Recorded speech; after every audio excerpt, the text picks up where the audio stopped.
le péché vis-à-vis de la personne contre laquelle on a péché. Or, un adultère n'implique pas deux personnes. Un adultère implique toujours trois personnes. Contrairement à ce que vous avez pensé ou quelle dénomination vous ont appris hier. Et quand chacun arrange aussi en amenant son conjoint. Il forme toujours un triangle, ils sont toujours à trois. Parce que quand je vais avec une femme, j'ai péché contre ma femme en allant avec cette femme-là. Je veux lui en parler à elle, mais je dois aussi la prendre elle et aller voir la concerner. Est-ce que vous voyez? Trois personnes toujours. Et c'est elle aussi de l'autre côté. Elle est mariée. Le moment où elle va arranger cela, elle en parle à son mari. Et avec son mari, ils viennent voir la personne concernée.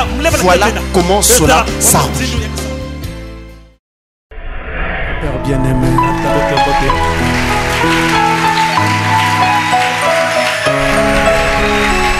nous approchons de toi sous le sang versé de l'agneau pour te recommander cette occasion et prier que le Saint-Esprit soit de la partie pour nous conduire au travers de ces questions et réponses que nos frères et nos sœurs de l'étranger ont posées, afin que, Père, la réponse qui sera donnée aide plus d'une personne au travers de la terre entière habitée, partout où vont ces messages, afin que, Seigneur, toutes les semences de la vie éternelle se retrouvent et soient sauvées.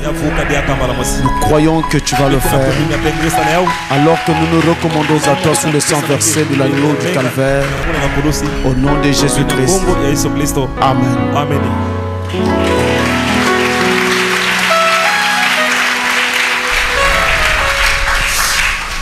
Je vous salue tous au nom du Seigneur Jésus-Christ. Et je salue également tous nos frères et sœurs de l'étranger qui naturellement suivront cet enseignement qui est en fait destiné à eux, parce que c'est eux qui ont posé ces questions que nous allons répondre, auxquelles nous allons répondre maintenant.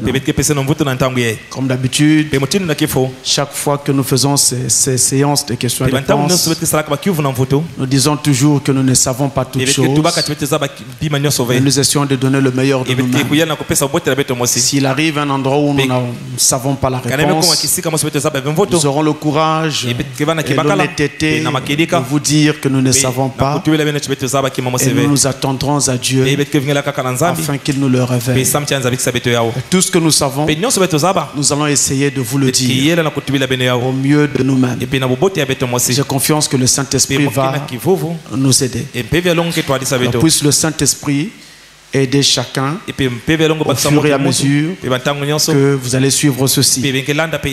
Et si jamais il y a une question qui a été posée et pour laquelle la réponse vous paraît insuffisante, tout ce qu'il y a à faire, c'est de la reposer ou de la repréciser afin que nous puissions voir l'angle sous lequel vous vouliez plutôt voir la chose être abordée. Amen. Alors nous regardons à Dieu pendant que nous rentrons dans ces questions et nous ferons la lecture de la Bible au fur et à mesure que nous serons dans ces questions. Première question. Il y a des endroits où le pays nous est indiqué. Il y a des endroits où je ne sais pas exactement quel est le pays. Donc, chaque fois que je verrai un pays, je vais vous l'indiquer. Mais on garde le nom de la personne qui a posé la question. Alors, première question. Shalom. J'ai une question. J'aimerais savoir s'il y a une différence entre la seconde venue du Seigneur et l'enlèvement. S'il y a une différence entre la seconde venue du Seigneur et l'enlèvement. Si oui, laquelle? Une citation du prophète ou un passage biblique m'aidera. Sinon, il y a quel lien entre les deux événements? Voilà. Alors, écoutez bien ceci. La seconde venue du Seigneur et l'enlèvement ne sont pas deux événements distincts. C'est un seul et même événement. C'est la même chose. Jésus-Christ vient 3 fois. Dit le prophète de l'âge. La première fois qu'il est venu, c'était pour sauver son peuple. Et pour cela, il est mort sur le bord du calvaire. La deuxième fois qu'il vient, c'est pour enlever ce peuple qu'il a sauvé et l'amener dans la gloire. Vous voyez? Et la troisième fois qu'il vient, c'est lorsqu'il revient avec ce peuple sur la terre pour passer une lune de miel qui fera 1000 ans. Voilà les 3 venues du Seigneur. Mais vous voyez bien que lorsque je parle de la deuxième fois qu'il vient, le but c'est de venir enlever son peuple qu'il a sauvé lors de sa première venue. Voilà pourquoi la seconde venue et l'enlèvement, c'est la même chose. Et ce sont donc des événements qui portent des noms différents par rapport à l'angle sur lequel on veut aborder la chose. Mais c'est le même événement. C'est cet événement-là appelé seconde venue que nous appelons encore l'enlèvement, parce que on parle de seconde venue parce qu'il va revenir. On va employer l'expression enlèvement parce qu'à cette occasion il va prendre son peuple. Mais cet événement est encore appelé la première résurrection. Nous sommes là dans l'Apocalypse. Pourquoi première résurrection? Parce qu'à cette occasion-là, quand l'enlèvement aura lieu, eh bien, les morts en Christ vont ressusciter. Et ceux qui seront encore en vie vont entrer dans cette résurrection. Donc on l'appelle encore la première résurrection. Et cet événement est encore appelé le mariage de l'agneau.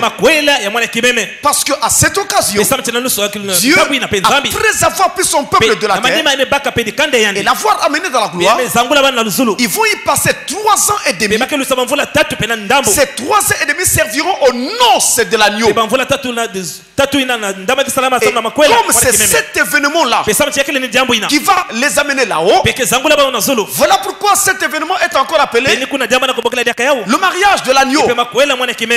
Et cet événement est encore appelé le mystère de la translation des saints. Le mystère de la translation des saints. Entendez? Le mystère du changement des saints. Et ce mystère de la translation des saints commence en fait à partir de la nouvelle naissance. Lorsque quelqu'un est né de nouveau, la lumière de Dieu entre dans son cœur. La vie nouvelle commence à lui comme un petit bouton. Et cela va grandir. Grandir et grandir jusqu'à ce qu'il n'y aura plus assez de place en lui pour garder cette vie nouvelle. Alors il faut qu'il y ait explosion. C'est-à-dire que ce vieux corps dans lequel habite cette vie nouvelle ne pourra plus continuer à garder cette vie. Il faut donc qu'il tombe et cède la place à un autre corps. Et à cette occasion-là, c'est le départ qui est en train de se faire. C'est le mystère de la translation des saints. Voilà pourquoi nous disons que lorsque nous sommes nés de nouveau, baptisés du Saint-Esprit, nous sommes déjà enlevés.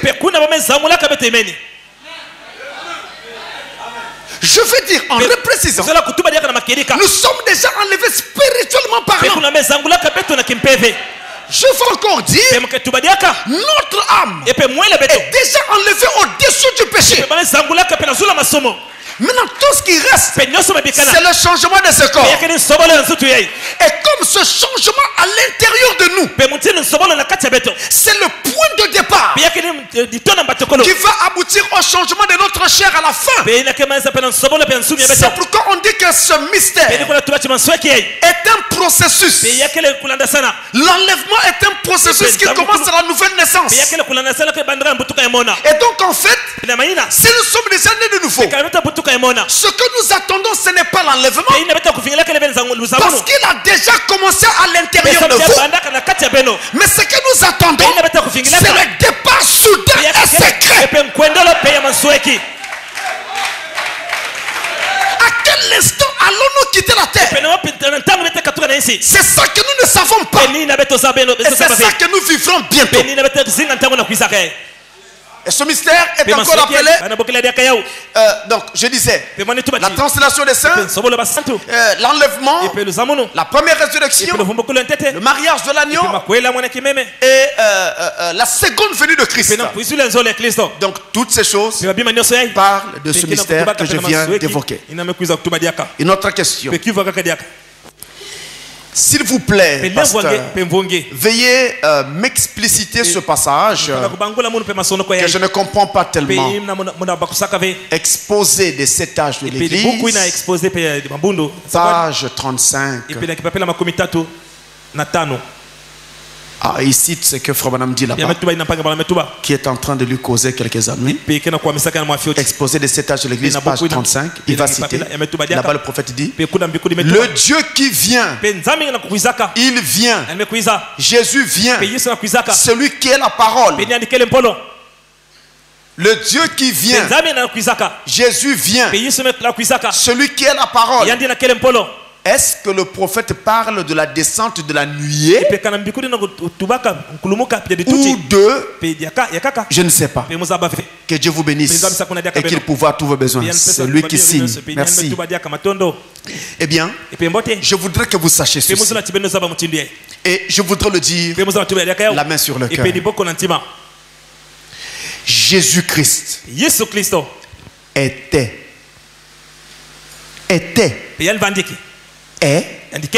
et sera toujours la parole. Je répète, Jésus-Christ était et sera toujours la parole. Quoi qu'on l'on dise de lui, il est la parole. Et le prophète dit, vous ne pouvez pas dissocier Dieu de sa parole. Et je vais prendre un exemple humain. Si vous entendez ma voix derrière le rideau, vous direz, Pasteur Francis est derrière le rideau. N'est-ce pas? Si vous ouvrez le rideau, vous devrez naturellement me voir, n'est-ce pas? Mais quand vous allez lever le rideau, vous ne verrez pas la voix, mais vous verrez l'homme de qui sortait cette voix. Donc on ne peut pas dissocier un homme de sa parole. Vous ne pouvez pas être ici et votre parole être ailleurs. Là où se trouve votre parole, c'est là où vous êtes. Sous quelle forme, ça importe peu en ce qui concerne Dieu. Que ce soit sous une forme spirituelle ou sous une forme physique, il est la parole. Et d'ailleurs, laissez-moi vous dire, le message de l'heure, ce n'est pas Frère Branham. Le message de l'heure, c'est Jésus-Christ lui-même. Et si le message vient, la parole révélée de l'heure, c'est Jésus parmi nous. Mais sous une forme spirituelle, la parole, c'est Jésus lui-même. Amen. Une autre question. Shalom. Est-ce qu'un pasteur né de nouveau peut-il avoir, un pasteur né de nouveau peut-il avoir une activité comme un bar? Que pensez-vous, pasteur?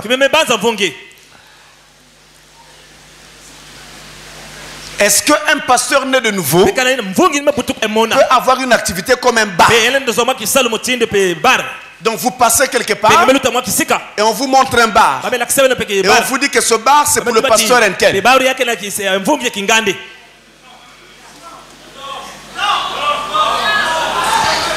Vous voyez? La chose parle d'elle-même. Un pasteur né de nouveau doit travailler pour le salut des âmes. S'il installe encore un bar et diffuse la musique du monde, et fait couler à flot l'alcool. Mais il fait le contraire de ce pourquoi il combat. Donc comprenez-moi que si un pasteur, entre guillemets, né de nouveau, à un bar, c'est sûr qu'il n'est pas encore né de nouveau. Il est en voie de naître de nouveau. Mais il n'est pas encore sorti du sein maternel. Bonjour, pasteur Francis. Nous avons besoin d'un éclaircissement. Alors, bonjour, bonsoir. Vous comprenez, ça dépend toujours de l'heure à laquelle la question est écrite. Nous avons besoin des éclaircissements sur 3 mots que l'un de nous pense et affirme que les 3 mots dans la Bible ont la même signification. Il s'agit de commandement, loi et précepte. Commandement, loi et précepte. Donc, la question c'est, est-ce que ces 3 mots veulent dire la même chose dans la Bible? Commandement, loi et précepte. Alors, je vais aborder cela sous 2 angles. Sous un premier angle, dans la Bible, commandement, loi et précepte renvoient à la même chose. Donc je peux dire de façon interchangeable commandement, loi, précepte. Parce que les lois sont les préceptes de Dieu. Dans ces conditions-là, quand nous disons que commandement égale loi égale précepte, dans ces conditions-là, ces 3 mots bibliquement parlant veulent dire règles. Ce sont les règles de Dieu. Voilà pour le premier angle.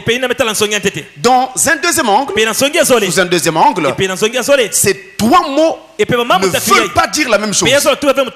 Ces 3 mots sont différents. Et sous cet angle-là, le mot commandement va vouloir dire ordonnance. Et dans ces conditions-là, ces commandements renvoient explicitement et particulièrement aux 10 commandements que nous avons dans la Bible. C'est-à-dire le décalogue. Tu ne tueras pas, tu ne voleras pas, tu ne commettras pas d'adultère. Vous comprenez? Donc dans ces conditions-là, ces commandements-là veulent dire des ordonnances et nous renvoient aux 10 ordonnances que nous trouvons dans le livre d'Exode au chapitre 20, le décalogue. Maintenant, loi ici veut vouloir dire, parce qu'on a donné un commandement, tu ne tueras point. La loi, elle, dans ce contexte ici, c'est la pénalité que va subir celui qui aura brisé le commandement. Donc vous brisez le commandement, et lorsque vous êtes jugé par Dieu pour avoir brisé le commandement, la loi va indiquer la pénalité que vous devez subir pour cela. Donc la loi ici représente la pénalité qui accompagne le commandement pour le rendre plus puissant. Donc créer la crainte dans le champ et faire qu'il puisse avoir peur de commettre ces choses. Parce qu'un commandement sans pénalité, eh bien, sera banalisé. Voilà pourquoi il y a des lois. Au départ, Dieu donna à Moïse des commandements. Et après, il ajouta des lois pour faire que ces commandements soient obéis. Ensuite, le mot précepte ici renvoie à un ensemble de règles que nous trouvons dans toute la Bible, pas seulement dans l'Ancien Testament. Et donc même les règles que nous ne trouvons pas dans le décalogue, même les règles que nous ne trouvons pas dans les 10 commandements, toutes ces règles là que Dieu nous a données dans la Bible, c'est ça qu'on appelle les préceptes de Dieu. Voilà pour cette question. Nous avançons.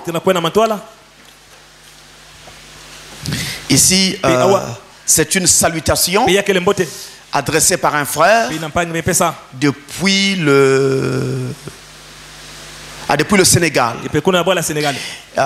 Mais je vais quand même lire la salutation puisqu'elle s'adresse à certains frères. Vous savez que la salutation c'est aussi la parole. Hein? Quand vous lisez la Bible, vous voyez, je salue, c'est Paul qui dit, je salue les saints qui sont à tel endroit. Tout ça c'est la parole. Donc il y a un frère qu'on appelle Ngwala Prince Rondi de Béalt qui salue des frères et des sœurs. Il dit que Dieu vous bénisse pour le travail que vous êtes en train de faire, pour la diffusion des émissions. Shalom ma sœur Léonce, au frère Didas, frère Combo Olivier, frère Fulgence etc. Votre frère Rondi depuis le Sénégal. Donc c'est des salutations qui vous sont adressées. Et nous avons ici une question qui nous vient des États-Unis d'Amérique, particulièrement de Boston, aux États-Unis. On nous dit Shalom à tous les frères et sœurs, sans oublier Pasteur Francis. Je bénis le Seigneur pour tout ce qu'il fait dans ma vie à travers Pasteur Francis. J'aimerais poser cette question. Étant donné que le message n'est que la Bible révélée, la Bible nous dit que la chair et le sang n'hériteront pas le royaume des cieux. De l'autre côté, le prophète nous parle de l'enlèvement physique. Est-ce que ça se contredit ou non? Excusez-moi si c'est un dérangement. C'est juste parce que pour moi, vous êtes vraiment un grand enseignant de la parole. Bon, alors j'ai beaucoup aimé cette question parce que elle nous amène dans une certaine profondeur que j'apprécie bien. Alors, il est vrai que la Bible dit que la chair et le sang n'hériteront pas le royaume de Dieu. Et Frère Branham nous dit, et la Bible aussi, qu'il y aura un enlèvement et que cet enlèvement sera physique. Première chose, laissez-moi vous lire d'abord. Parce que quand on parle d'enlèvement physique, ça signifie que les gens vont quitter la terre physiquement dans leur corps. On va les voir quitter la terre dans certains corps. Maintenant, je voudrais d'abord vous lire le passage qui dit que la chair et le sang n'hériteront pas le royaume. C'est 1 Corinthiens chapitre 5, 1 Corinthiens chapitre 15, le verset 50. 1 Corinthiens 15, verset 50, il est dit: ce que je dis, frère, c'est que la chair et le sang ne peuvent hériter le royaume de Dieu, et que la corruption n'hérite pas de l'incorruptibilité. Voilà pour ce passage. Maintenant, on nous parle d'un enlèvement qui sera physique, où des gens vont quitter physiquement la terre, alors que la chair et le sang n'hériteront pas le royaume. Est-ce qu'il y a contradiction? C'est là la question. Et c'est également là où il y a un nœud. Dans la compréhension de notre frère, il y a une difficulté. Et peut-être même dans beaucoup de gens. C'est ici, il est question du mystère des corps. Selon la parole biblique, il y a 3 types de corps. Le premier type de corps, c'est le corps physique. Le corps charnel, c'est celui-ci dans lequel nous habitons, dans lequel nous vivons. Il y a un deuxième type de corps. Il s'appelle le corps céleste. On l'appelle encore la théophanie. Et on peut aussi dire le corps théophanique. Et on dit encore le corps parole. Ça c'est le deuxième type de corps. Ce corps ressemble à un corps angélique. Le troisième type de corps, c'est le corps glorifié. Un corps de gloire. Maintenant, quand nous serons enlevés, dans quel corps serons-nous enlevés? C'est là la question. Le corps de chair dans lequel nous vivons, c'est le premier corps. Nous naissons ici-bas dans ce corps-là. Mais la Bible dit que ce corps est venu par le péché. Et c'est pour cette raison qu'il ne peut pas hériter du royaume de Dieu. Et c'est ce corps de péché qui nous éloigne de Dieu. Les désirs de la chair sont où? Mais dans ce corps. C'est ce corps qui nous empêche parfois de prier. C'est ce corps qui manifeste la fatigue. L'esprit de quelqu'un n'est jamais fatigué. C'est toujours la chair qui est fatiguée. Et la chair dit j'ai besoin de sommeil. Voilà pourquoi il continue à dormir. Mais pas l'esprit. Jésus a dit la chair est faible, mais l'esprit est bien disposé. Cette chair étant née par le péché et dans le péché, il ne peut donc pas hériter du royaume de Dieu. Et donc quand nous serons enlevés, ce n'est pas dans ce corps-ci que nous serons enlevés. Le corps dans lequel nous vivons là, j'ai presque envie de dire, c'est comme s'il connaît qu'il n'a rien à voir avec le royaume de Dieu. Voilà pourquoi quand tu dis à ton corps allons à l'église, lui te dit je suis fatigué, je reviens du travail, je suis fatigué, donne-moi un peu de repos. Quand 4 heures du matin arrive et que tu dis à ton corps nous allons prier, le corps te dit non, laisse-moi encore dormir 5 minutes, il y a un petit bout de sommeil que je n'ai pas encore terminé. Alléluia. C'est ce corps qui nous empêche alors de mieux communier avec Dieu. Il n'héritera pas. Et vous remarquerez même que lorsqu'il s'agit de payer la dîme, tant que c'est un petit montant, ça ne dit rien. Mais quand ça devient un montant assez conséquent, la chair se manifeste. Tout ça, comment tu vas donner tout ça? C'est le corps. Parce qu'il ne va pas hériter du royaume, il le sait. Maintenant, si ce corps ne va pas hériter, alors comprenez que ce n'est pas dans ce corps que nous serons enlevés. Quand nous serons enlevés, nous allons être enlevés dans des corps glorifiés. Frère Branham dit, votre théophanie doit entrer dans une chair nouvelle. La théophanie, c'est votre deuxième corps, le corps céleste. Et la Bible dit, si cette tente dans laquelle nous habitons sur la terre est détruite, nous en avons déjà une autre qui nous attend dans la gloire. Si ce corps est détruit à l'occasion de la mort, un autre corps nous attend dans la gloire. Quel corps? La théophanie. Maintenant, Dieu va prendre cette théophanie-là et placer cette théophanie dans une chair qui ne viendra pas par le péché. Une chair que Dieu va créer pour l'occasion. Il prend la théophanie, il met dans cette chair, et alors nous vivons éternellement avec. Donc il ne s'agit pas de ce corps-ci. Lorsqu'un enlèvement aura lieu, un jour, vous reviendrez peut-être de l'église, ou peut-être du travail, ou peut-être je ne sais pas d'où. Vous serez en chemin, peut-être en train de chanter Maranatha, Jésus vient bientôt. Et soudain, quelqu'un vous apparaît et se met à chanter avec vous. Et le temps de regarder, vous le reconnaissez. Mais Dieu, mais quoi? Mais toi tu étais mort. Le temps de dire, mais toi tu étais mort. Et tu changes.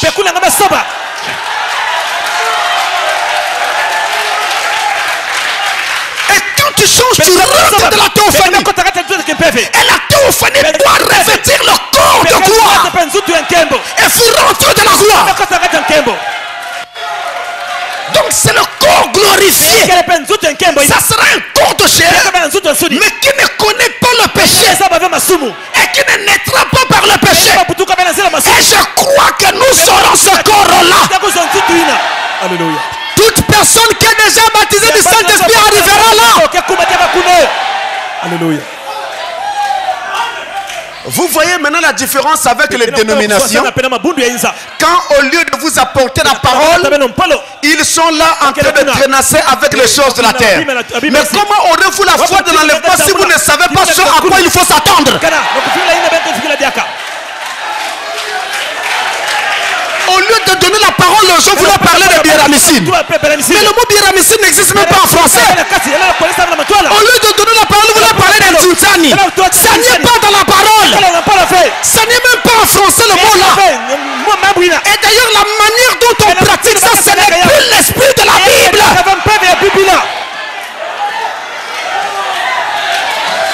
La Bible parle d'aider les autres. La Bible parle de soutenir son église. Mais pas comme on fait là.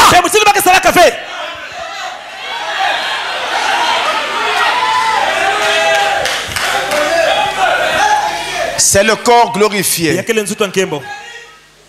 Une autre question. Shalom. Ici, je ne vois pas le pays.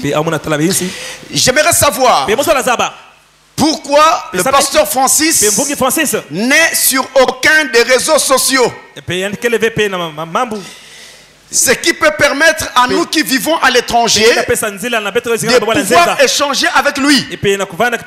Je dirais presque en direct. Je comprends la préoccupation de ses frères. On me l'a demandé plusieurs fois. On m'a demandé d'avoir une adresse Facebook. On m'a demandé même si je ne pouvais pas avoir une adresse Facebook, que je puisse au moins avoir une adresse Skype. Skype. Bon, encore Skype, ça peut aller.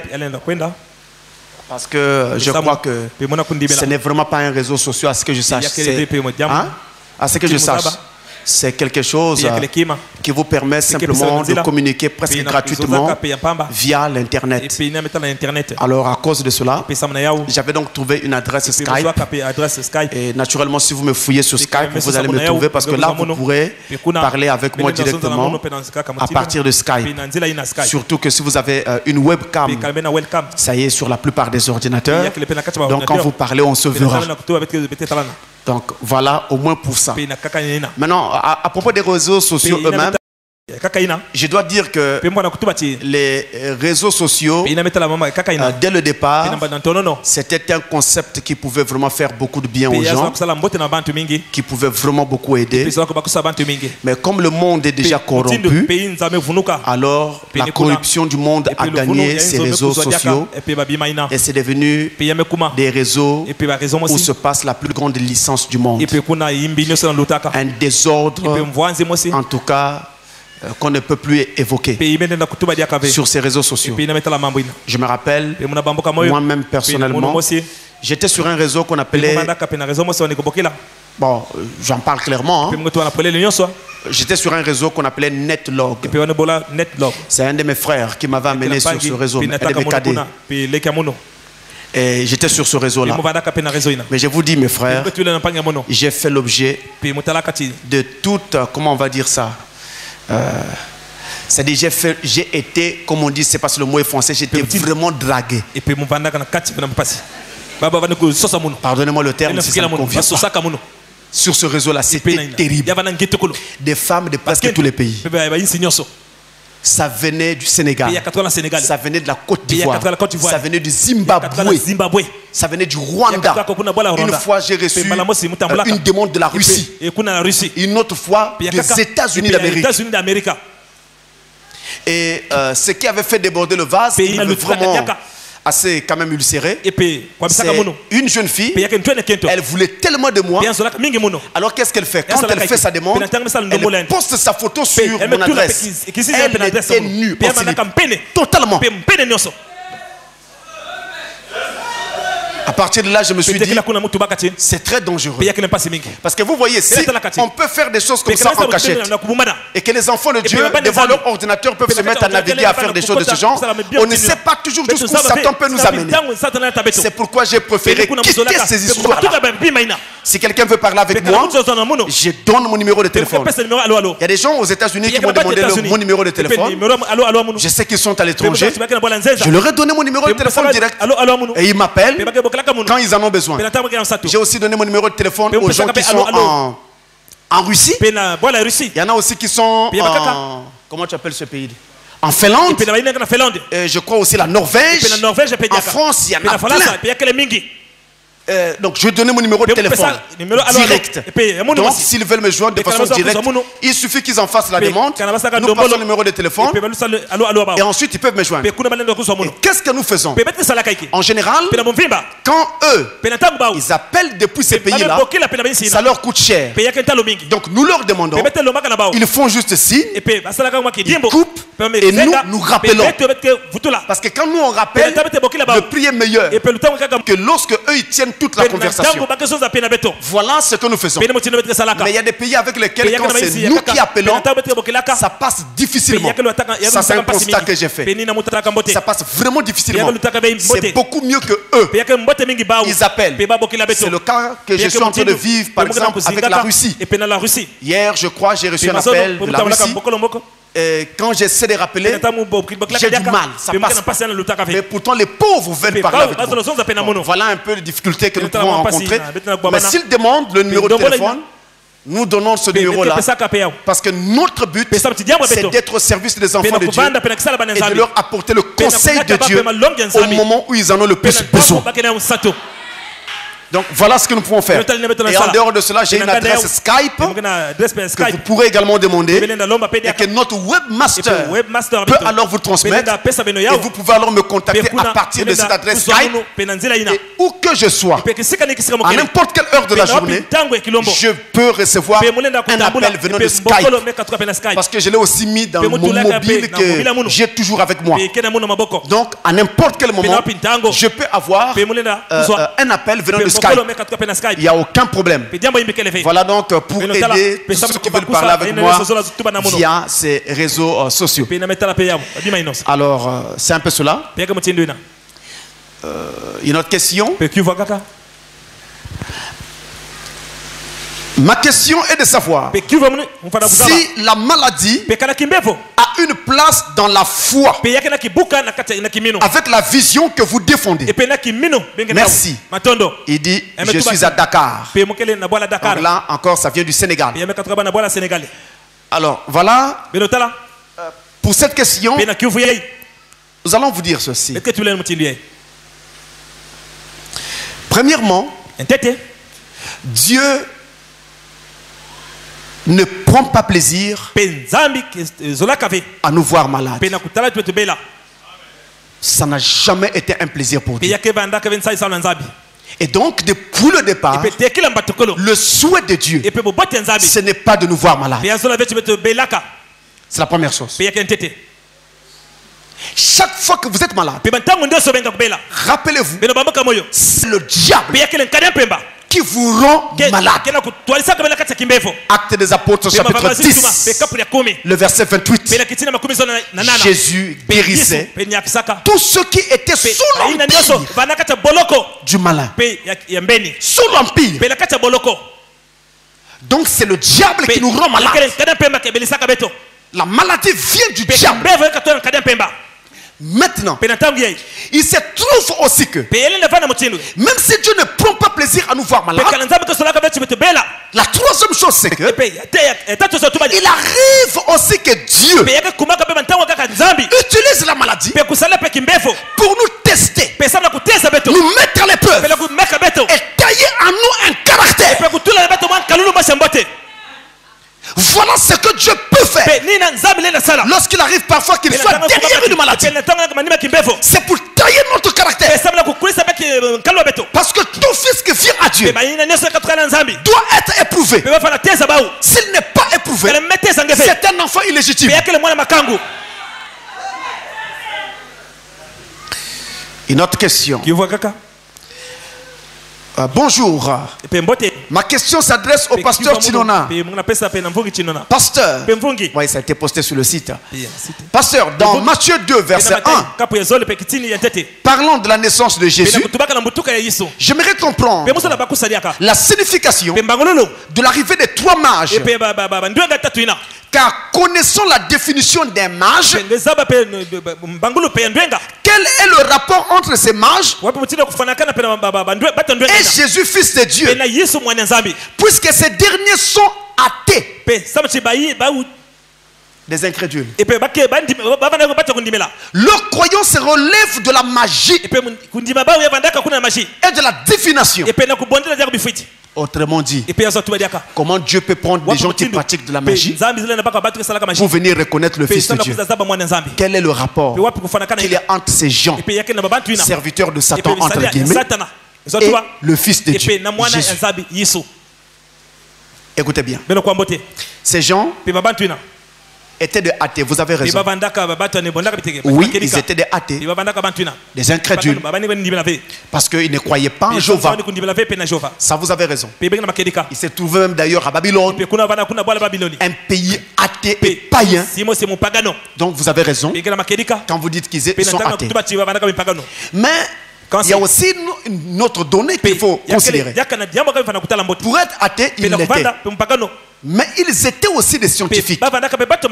Ils étaient des chercheurs. Et à Babylone, ils y étaient pour faire des recherches. Et Frère Branham dit qu'ils faisaient des recherches au sujet de leur ligne de naissance. Donc c'était des chercheurs. Et pendant qu'ils étaient en train de faire des recherches, c'est alors que bizarrement, ils vont voir briller dans le ciel 3 étoiles. Alors ils se sont dit, ces 3 étoiles là semble nous dire quelque chose, parce qu'elles étaient particulières et brillaient aussi d'une façon beaucoup plus particulière quand on le considérait par rapport aux autres étoiles. Alors ils vont être attirés et ils vont se rendre compte qu'il y avait quelque chose avec cela, et leur doute sera confirmé lorsque ces 3 étoiles vont se rassembler pour ne former plus qu'une seule étoile. Ils vont se dire, tiens, c'est ça. Certainement c'est une prophétie. Alors ils ont regardé les livres des prophètes hébreux. C'est sûr qu'ils ont consulté aussi notre livre jusqu'à tomber dans la prophétie de Nombre 22 où il était annoncé cette étoile là. C'est alors qu'ils vont décider de faire tout le voyage de Babylone au lieu où l'enfant était né, lieu qu'ils ne connaissaient pas, distance qu'ils ne maîtrisaient pas. Mais ils ont fait le chemin en suivant seulement l'étoile. Maintenant, pourquoi Dieu a-t-il voulu associer son fils Jésus à des gens comme les mages qui étaient des magiciens? Mais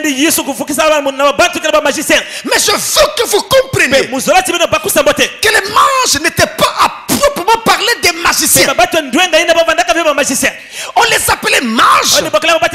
Cela voulait dire des gens qui étudiaient les étoiles, donc des astrologues.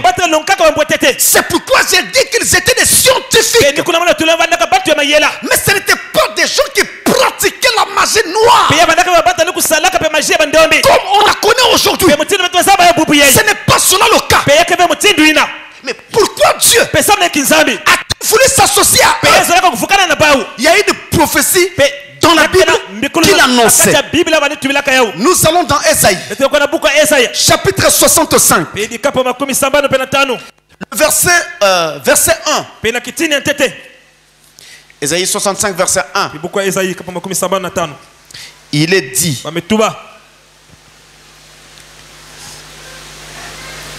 j'ai exaucé ceux qui ne demandaient rien. Je me suis laissé trouver par ceux qui ne me cherchaient pas. J'ai dit, me voici, à une nation qui ne s'appelait pas de mon nom. Est-ce que vous entendez ça? Par opposition à Israël, qui n'a pas bien accueilli la lumière que Dieu leur apportait. Dieu dit donc, puisqu'ils ont rejeté tous mes prophètes, ils les ont tués. Ils vont même rejeter mon fils. Alors moi je vais me laisser trouver par des nations qui ne me cherchaient pas. Je veux me laisser trouver par les nations. Je veux abandonner Israël. Voilà l'une des raisons pour lesquelles Dieu a été obligé de faire que ces manches soient associées à la naissance du Fils de Dieu. Et quand ils viennent, regardez automatiquement. Eux-mêmes ne comprenaient même pas pourquoi. Ils ont pris des cadeaux pour amener à cet enfant qui était né sans savoir ce qu'il faisait. De l'or, de l'encens et de la myrrhe. Mais quand un bébé naît, on apporte du lait, on apporte du savon, on apporte des choses qui peuvent aller directement pour le bébé. Mais eux, ils amènent de l'or, de l'encens et de la myrrhe sans se rendre compte de ce qu'ils faisaient. Je me laisserai trouver par ceux qui ne me cherchaient pas. Et quand ils arrivent là où était l'enfant, qu'est-ce qu'ils ont fait? D'abord, ils ont été conduits par l'étoile. Amen. Ils ont été conduits par l'étoile. Sans étoile, vous ne verrez pas le Fils de Dieu. La preuve, quand ils arrivent à Jérusalem, ils perdent la vue de l'étoile. Ils perdent aussi le chemin. Alléluia. Ils ont perdu l'étoile, ils ont perdu le chemin. Si vous n'avez pas d'étoile, vous ne connaissez pas le chemin. Alléluia. Quand ils sortent de Jérusalem, ils revoient l'étoile, ils retrouvent le chemin. Amen. Notre chemin est dans l'étoile. Faites confiance à l'étoile et vous allez arriver. Vous connaissez l'étoile, la 7e étoile, la 7e étoile, le 7e messager, William Marion Branham. Alléluia. Même si les gens ne veulent pas croire en Branham, moi je crois dans frère Branham. C'est le messager de l'heure. C'est le messager de l'heure. Alléluia. Dieu a dit à Branham, tout ce que tu as aimé et tout ce qui t'a aimé, je te les donne ici. Est-ce que vous aimez frère Branham? Dieu va vous amener là-haut. Alléluia. Les mages arrivent devant le fils qui était né dans la crèche. Ils sortent les dons. Des dons qui vont se révéler être des dons appropriés.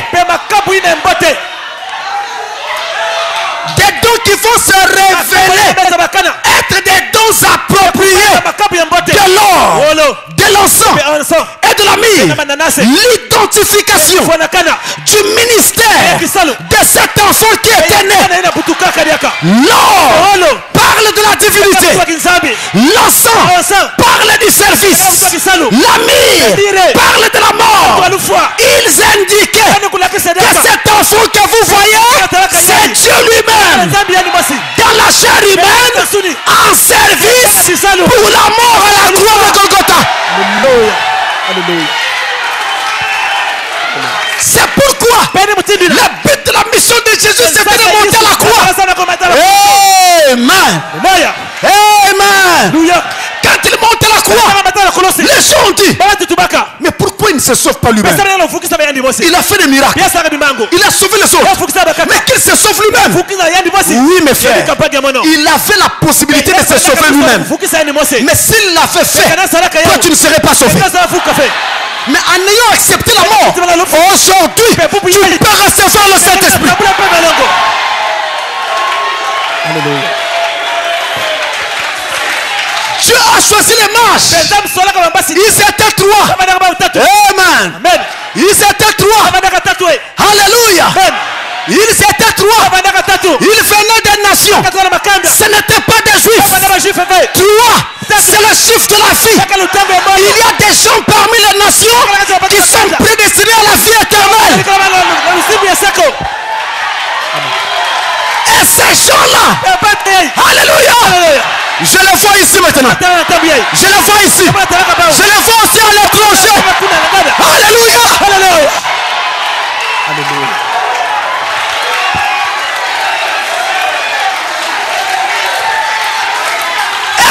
gens-là, Dieu leur a fait la grâce de reconnaître le jour et son message.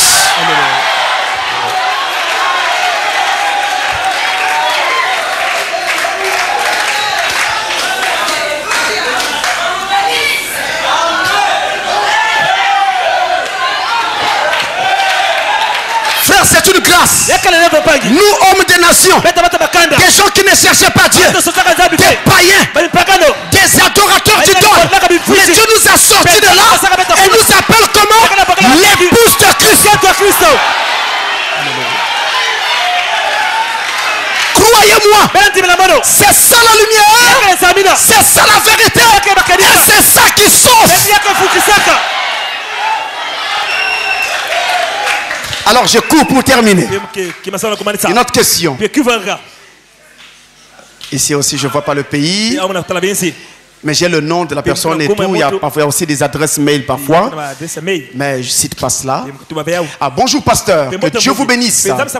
J'aimerais savoir ceci.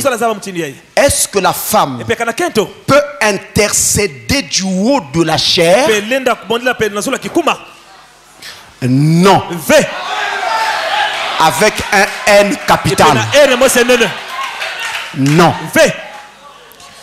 Parce que 1 Timothée 2, verset 9 à 15 déclare: je ne permets pas à la femme d'enseigner. Mais pasteur, elle vient intercéder. Elle n'enseigne pas. Suivez le verset. Ni de prendre de l'autorité sur l'homme.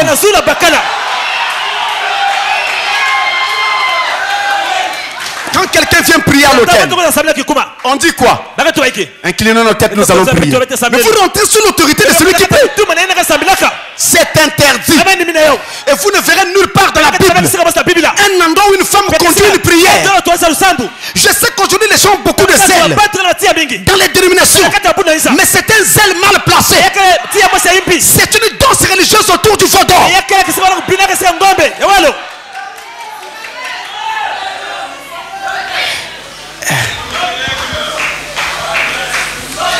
Est-ce que la femme peut ajouter une parure sur la tête? Tissage, perruque. Est-ce que la femme peut ajouter une parure sur la tête? Oui. Si cela lui est nécessaire. La Bible dit, 1 Corinthiens 11, la seule chose que Dieu dit aux femmes de ne pas faire, c'est de couper leurs cheveux. Tant que vous ne coupez pas vos cheveux, traitez vos cheveux comme vous voulez, seulement ne les coupez pas.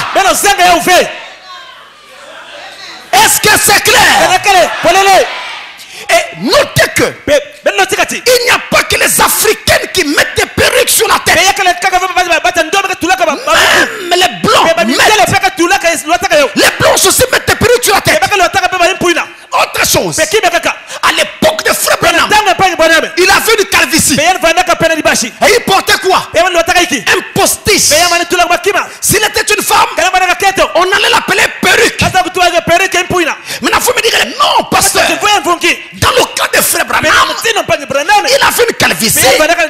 Voilà pourquoi il mettait. Mais c'est Dieu qui lui avait donné cette calvitie.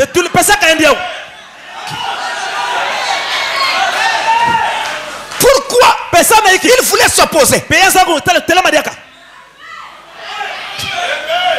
Vous voyez? Donc le problème c'est celui-ci. Que vous soyez malade ou pas, si la parole ne permet pas une chose, elle ne permet pas. Je prends un exemple. Je suis malade. On veut me soigner avec la bière. Est-ce que c'est la parole?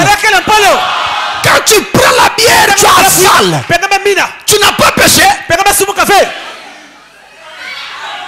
Parce que ce n'est pas la parole. Et comme ce n'est pas la parole, ce n'est pas à cause de la maladie que ça deviendra correct. Donc si nous avons vu Frère Branham porter une perruque, c'est que c'est faisable. D'ailleurs, lui-même ira jusqu'à dire, si la nature vous a privé de quelque chose, vous pouvez utiliser quelque chose d'artificiel. Si on m'arrache une dent, j'ai maintenant un souffle dans la bouche, je peux porter des dents artificielles. Si j'ai besoin, j'ai un membre malade, je peux utiliser un prothèse. Donc tout ça c'est faisable. Il n'y a pas de problème à ce sujet, pourvu que ça soit une chose que la parole ne condamne pas. Quand vous êtes là en train de chercher des histoires, vous perdez du temps. Continuez à en perdre puisque vous en avez pour perdre. À propos du baptême, la confession se fait à Dieu ou au pasteur au moment de l'acte dans l'eau ou à ces personnes. Mais dans le cas de l'adultère, écoutez-moi bien, quand on baptise les gens, on ne fait pas la confession au pasteur. On ne confesse pas non plus ses péchés au diacre. Ça, c'est des pratiques anti-scripturelles. Vous dites à quelqu'un d'aller confesser ses péchés au pasteur. Déjà que la plupart des pasteurs sont enfantins. Si le mot vous choque, pardonnez-moi. Mais je ne le retire pas. Parce que vous dites une chose à un pasteur, vous lui confiez votre fille. Le lendemain, toute l'église est au courant. Toute la ville en parle. Est-ce que c'est sérieux? Alors, vous irez dire votre vie à ce pasteur-là. Mais le lendemain, tout le monde sera au courant. Et cette façon de faire va aussi empêcher certaines personnes de tout confesser. Parce qu'ils se diront, je peux dire ça et ça et ça, mais telle autre chose, parce que je ne souhaiterais pas que les gens sachent. Et en faisant comme ça, vous allez dans l'eau du baptême sans avoir tout confessé. Et finalement, votre baptême ne sera pas agréé par Dieu. Voilà pourquoi on ne confesse pas les péchés au pasteur. On ne confesse pas au diacre. On doit confesser ses péchés à Dieu directement. Et au moment de la réparation, on va aller réparer son péché en allant voir la personne concernée. C'est-à-dire celui contre lequel vous avez péché. Quand vous confessez votre péché au pasteur, vous avez péché contre le pasteur. Vous voyez que c'est ridicule. Vraiment ridicule. On confesse le péché auprès de quelqu'un contre lequel on a péché. Mais vous n'avez pas péché contre un diacre. Vous n'avez pas péché contre le pasteur. Vous allez confesser auprès de lui. Ça ne ressemble à rien. Maintenant, au moment où vous devez être baptisé, vous avez été préparé par un diacre ou par un pasteur. Il vous montre ce qu'il faut faire, ce que Dieu exige. Vous allez chez vous.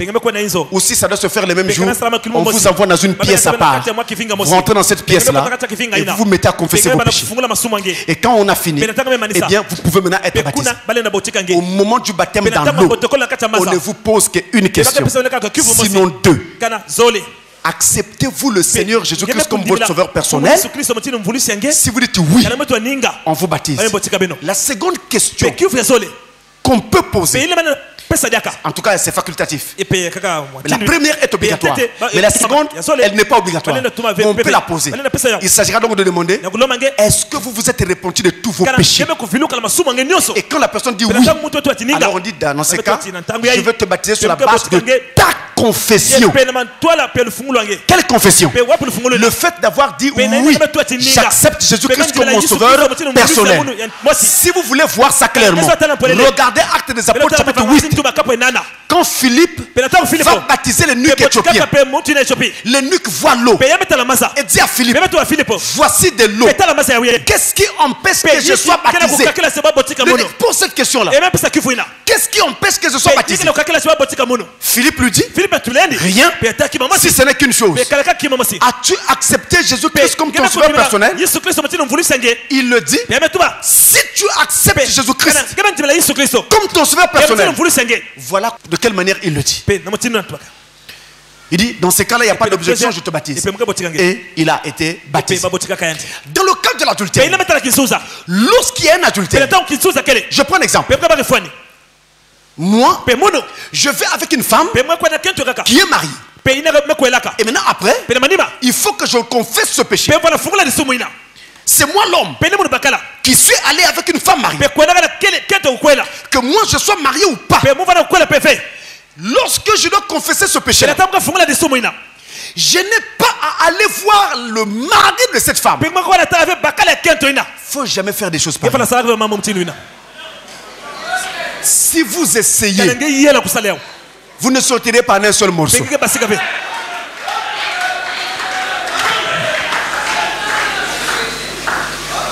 Il ne faut jamais. Si je suis allé avec une femme mariée, mais moi, je ne suis pas marié, pour confesser ce péché, je demande pardon à Dieu. Et je demande pardon à la femme, à elle seule, pour l'avoir déshonorée. Ça s'arrête là. Si je suis marié, j'en parle à ma femme pour lui demander de me pardonner. Et je prends ma femme. Avec elle, nous rencontrons la femme avec laquelle j'ai marché. Je demande pardon à ma femme devant cette femme. Et je demande aussi pardon à cette femme. Voilà comment cela s'arrange. Mais attention, quand je suis en train de réparer avec cette femme-là, devant ma femme, le mari de cette femme n'est pas là. Vous êtes à trois. Pourquoi à trois? Je vous explique de façon simple. On confesse le péché vis-à-vis de la personne contre laquelle on a péché. Or, un adultère n'implique pas deux personnes. Un adultère implique toujours trois personnes. Contrairement à ce que vous avez pensé, ou quelle dénomination vous ont appris hier, l'adultère n'implique pas deux personnes. D'abord les deux personnes qui ont commis l'acte, et chacun d'eux implique aussi son conjoint. Vous comprenez? Et quand chacun arrange aussi en amenant son conjoint, il forme toujours un triangle, ils sont toujours à trois. Parce que quand je vais avec une femme, j'ai péché contre ma femme en allant avec cette femme-là. J'ai péché contre ma femme. Je veux lui en parler à elle, mais je dois aussi la prendre elle et aller voir la concerner. Est-ce que vous voyez? Trois personnes toujours. Et c'est elle aussi de l'autre côté. Elle est mariée. Le moment où elle va arranger cela, elle en parle à son mari. Et avec son mari, ils viennent voir la personne concernée. Mais écoutez-moi bien. Au moment où on repart de tel péché, si vous avez parlé à votre femme, j'ai fait ceci et cela, et maintenant vous lui dites, allons voir la personne avec laquelle j'ai marché, et que votre femme dise, non, pour moi ça s'arrête là, ne forcez pas, arrêtez-vous là. Si vous essayez de forcer, quand vous arriverez sur le terrain, votre rôle va changer. Vous serez un arbitre de catch. Bon, écoutez, je termine. J'ai encore, je crois, 2 questions ou 3. Je termine. Écoutez, ici on me dit toute l'adresse, tout est là et tout. Bon, je lis juste la question. Bonjour, pasteur Francis. Quelle différence existe-t-il entre veiller et prier et veiller de prière?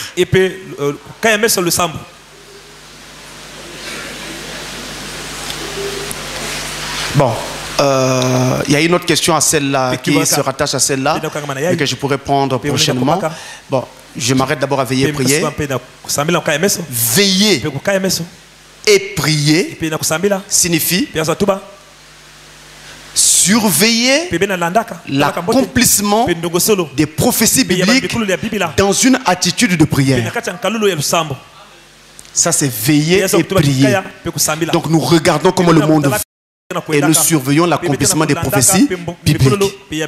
Et chaque fois que nous voyons quelque chose, nous prions. Ou quand nous ne comprenons pas quelque chose, nous prions.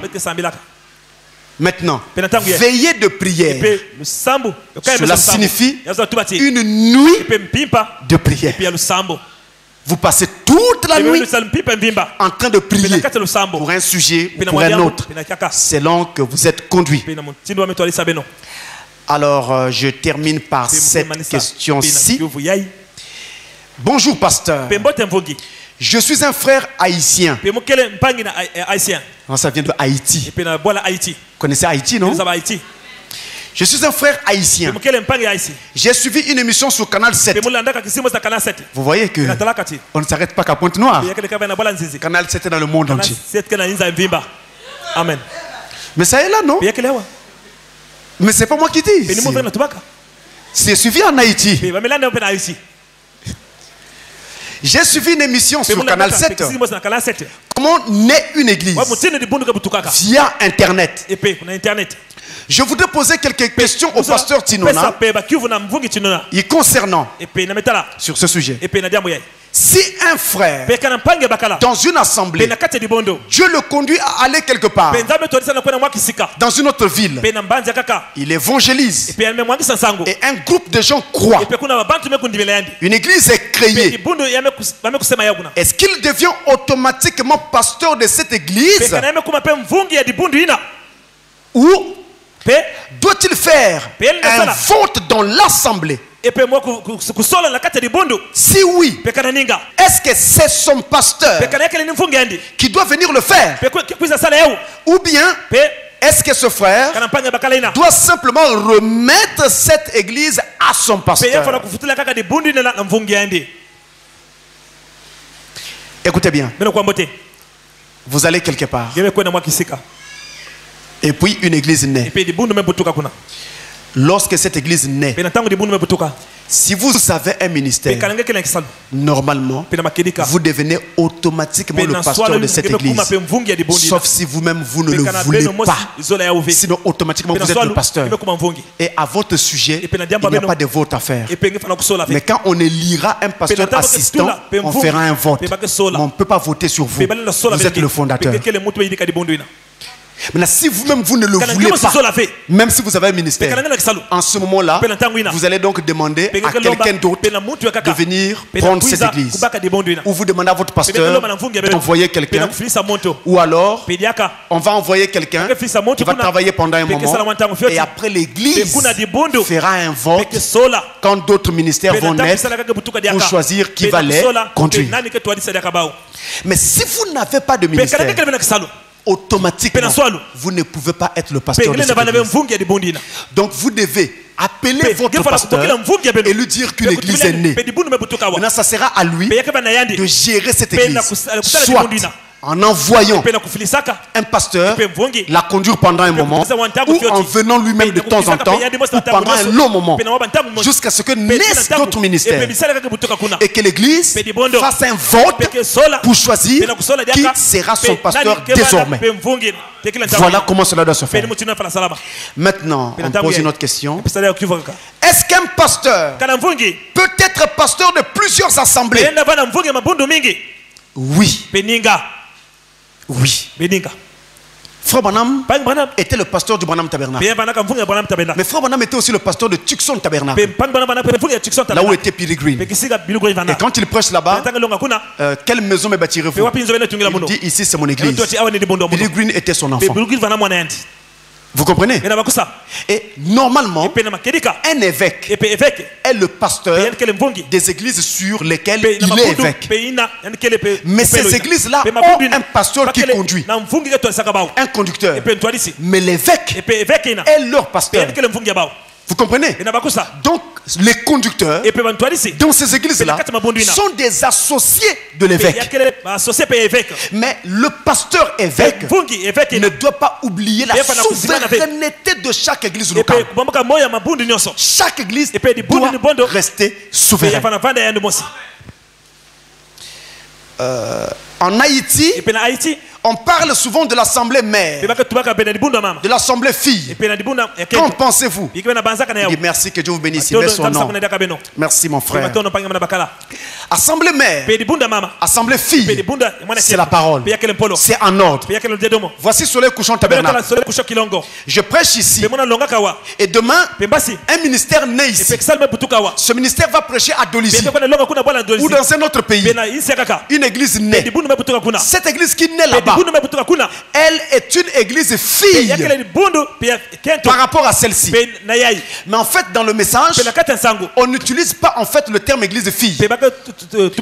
On utilise le terme église sœur. Le terme église fille est un terme qui est rattaché à la grande prostituée. Lisez Apocalypse 17.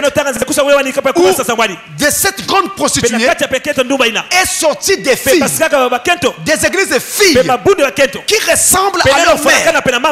Mais nous parlons d'églises sœurs. En d'autres termes, chacune des églises doit garder sa souveraineté, autonomie, être elle-même ce qu'elle veut.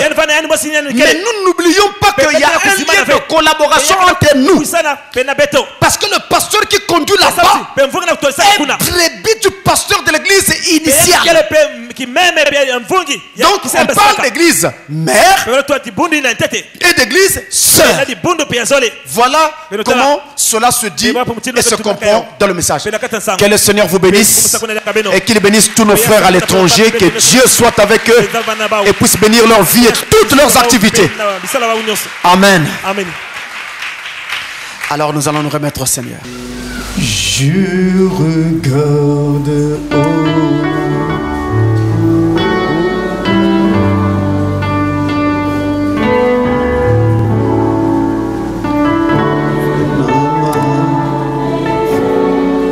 la maison.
Si quelqu'un a un besoin, nous allons simplement lever nos mains alors que nous allons prier.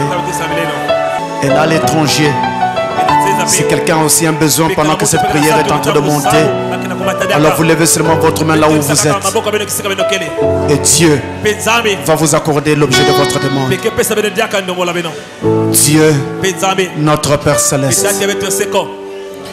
tu nous as encore donné ta parole, Seigneur, dans tous les détails ce soir, afin que nous sachions comment nous préparer pour ta venue, Seigneur. Merci beaucoup pour tout ce que tu nous as dit. Et accorde que ta parole se change en vie éternelle en chacun de nous et en chacun de ceux qui nous suivent à l'étranger, Seigneur. Puisse la miséricorde de Dieu, la puissance de Dieu se reposer sur ton peuple ici et partout à l'étranger. Regarde les mains qui sont levées ici. Regarde les mains qui sont levées à l'étranger, Seigneur. Peu importe le besoin qui est derrière ces mains. En tant que serviteur du Dieu très haut, je prie, Seigneur, que ce besoin soit exaucé au nom tout puissant de Jésus-Christ. Donne à ton peuple ici. Donne à ton peuple à l'étranger. Exauce chacun, Seigneur. Où qu'il soit, qui qu'il soit, quoi qu'il fasse en ce moment, touche, oh Dieu, béni Père Tout-Puissant. Et qu'il voit que tu es vivant. Et ta parole est vivante. Nous nous recommandons à toi. Puisse ta paix reposer sur toutes nos vies, ici et sur ton peuple partout à l'étranger. Et que tous ensemble, nous soyons vraiment résolument en marche. Regardons vers le retour du Seigneur. Au nom de Jésus-Christ. Amen. Que le Seigneur vous bénisse richement.